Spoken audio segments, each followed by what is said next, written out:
Depuis toujours, l'homme consomme toutes sortes de drogues, pour se soigner ou pour son plaisir.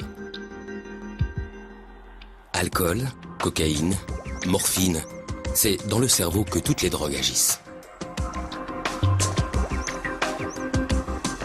Aujourd'hui, la biologie est capable d'expliquer leurs effets au centre de nos têtes et l'étude des drogues permet à la science de mieux comprendre le fonctionnement du cerveau.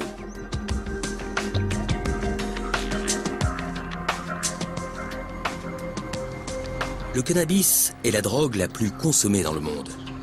Pour les scientifiques, le cannabis est devenu un outil d'exploration du cerveau.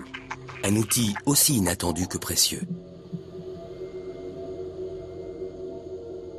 Originaire des contreforts indiens et chinois de l'Himalaya, le cannabis sativa est utilisé depuis longtemps pour des cérémonies rituelles et pour ses vertus thérapeutiques. Le Maroc en est le premier producteur mondial avec 2300 tonnes par an. Le cannabis se fume sous la forme de feuilles séchées qu'on appelle la marijuana, herbe ou ganja ou sous la forme de résine, le hashish. Et le kif, qui est une poudre de pollen extraite des plantes par battage, une technique traditionnelle au Maroc.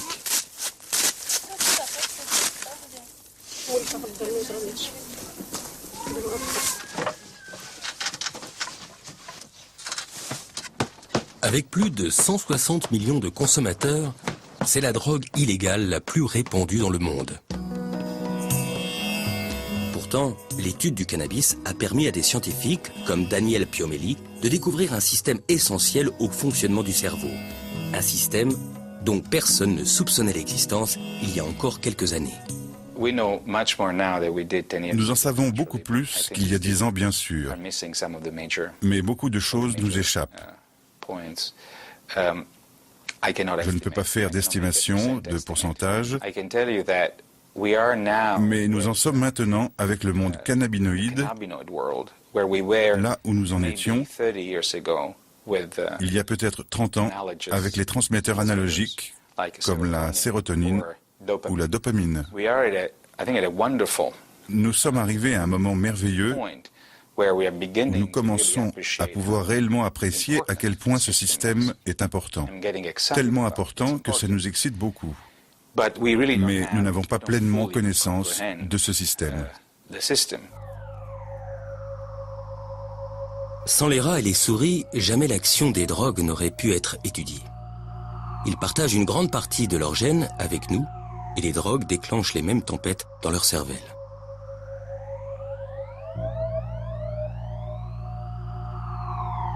En fait, l'humanité tout entière a une dette morale envers ces petites bêtes.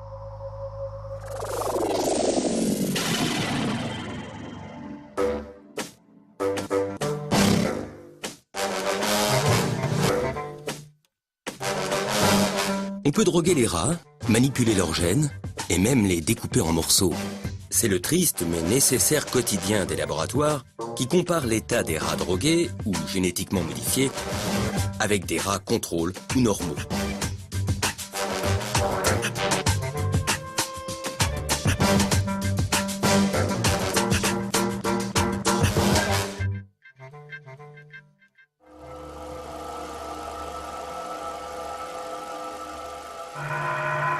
Comme toutes les drogues, le cannabis, vu ici au microscope électronique, agit en piratant le système de communication du cerveau.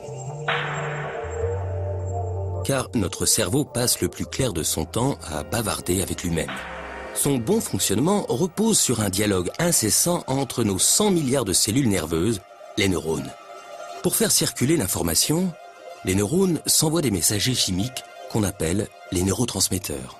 Que ce soit la douleur, le plaisir ou le rythme des échanges d'informations, les neurotransmetteurs régulent un équilibre subtil et complexe, dont dépend l'ensemble des fonctions de notre organisme. Entre chaque neurone, il existe un petit espace où règne une intense activité. C'est ici, dans la synapse, que les neurotransmetteurs agissent. Pour faire circuler l'information d'un neurone à l'autre, ils s'emboîtent dans les récepteurs qui leur correspondent. Au début des années 90, des chercheurs s'aperçoivent que le cannabis s'emboîte dans certains de ces récepteurs. Ce que cela veut dire, c'est que notre cerveau fabrique des molécules qui ressemblent au cannabis. Ces molécules et leurs récepteurs forment ce que ces spécialistes, comme Raphaël Maldonado, appellent le système cannabinoïde endogène. Endogène parce qu'il se trouve à l'intérieur de notre organisme. Depuis 80, on connaît qu'en effet, il y a des récepteurs spécifiques. Ça veut dire notre cerveau, notre organisme est préparé pour recevoir ces molécules, pour recevoir les cannabinoïdes.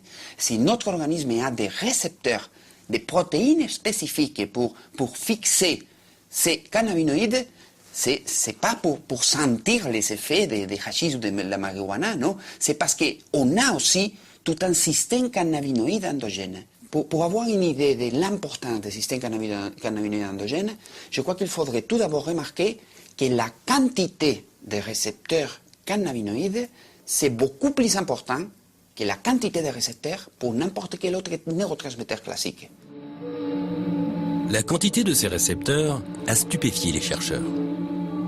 Dans certaines zones du cerveau, ils sont jusqu'à 12 fois plus nombreux que les récepteurs de la dopamine.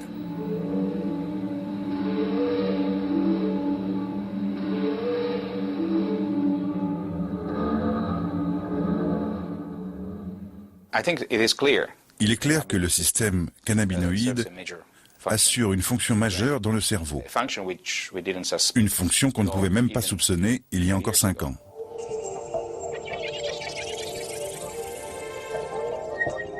Dans le cerveau, ce système agit notamment sur le cervelet qui gère la coordination des mouvements, le tronc cérébral qui régule les fonctions vitales, le striatum, l'hippocampe et l'amygdale responsable des mouvements réflexes, de la mémoire et de l'anxiété.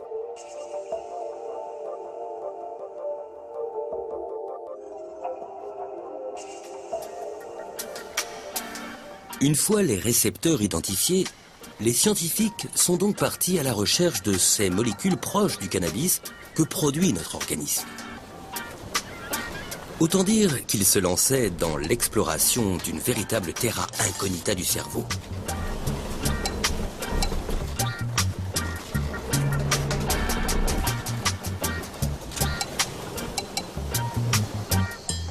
En 1992, ils parviennent à isoler une première molécule cannabinoïde, l'anandamide. Son nom provient du mot ananda, qui signifie félicité en langue sanscrite. 4 autres suivront, mais certains pensent qu'il en existe peut-être une dizaine au total. Si les scientifiques ont fait ces découvertes si tardivement, c'est parce qu'ils n'avaient pas le bon portrait robot. Ils cherchaient des neurotransmetteurs classiques alors que les cannabinoïdes ne leur ressemblent pas du tout.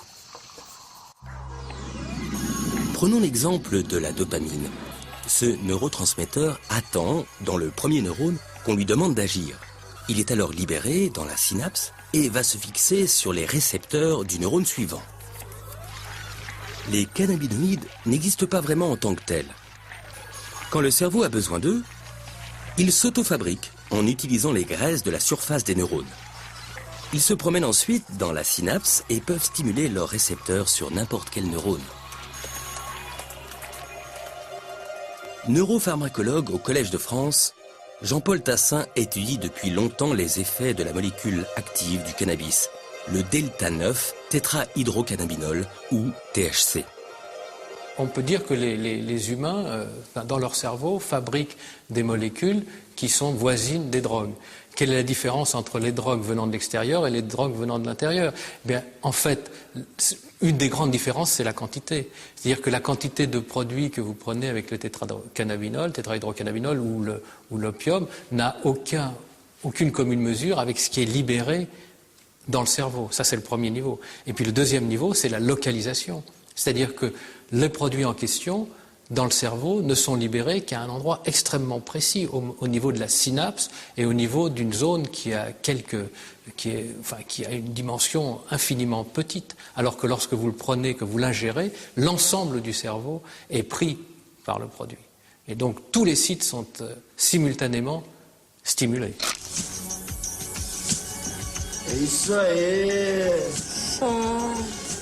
muito loco. Isso aí. Pode crer.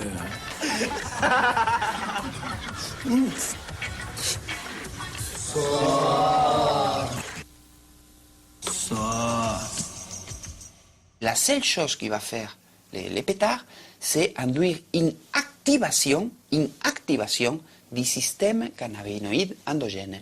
Donc, toutes les réponses que le système cannabinoïde endogène contrôle vont être activées. Sous l'effet du cannabis, les fumeurs deviennent euphoriques. Certaines douleurs et angoisses se dissipent, la sensibilité aux couleurs et aux sons est affûtée. La mémoire des événements récents s'amoindrit, les mouvements se ralentissent, l'appétit est stimulé. Des effets dont l'intensité est sans comparaison avec celle de la cocaïne ou de l'héroïne, et qui valent au cannabis l'appellation de drogue douce. Il n'y a pas d'effet physique gravissime, enfin très important du cannabis, qui fait que tout le monde peut dire c'est pas si grave que ça. Il y a un effet psychotrope qui existe mais qui n'est pas dramatique non plus. Donc il peut y avoir des défenseurs du cannabis comme il peut y avoir des attaquants du cannabis. Donc c'est un sujet parfait pour s'engueuler. C'est un sujet parfait pour ne pas être d'accord, puisque vous pouvez être des deux côtés et pratiquement les deux côtés ont toujours un peu raison.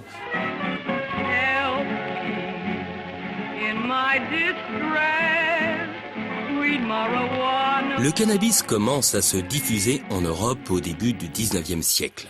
Dans les années 1850, à Paris, le club des Hachichins réunit notamment les écrivains Théophile Gautier, Charles Baudelaire, Gérard de Nerval ou encore les peintres Honoré Daumier et Eugène Delacroix.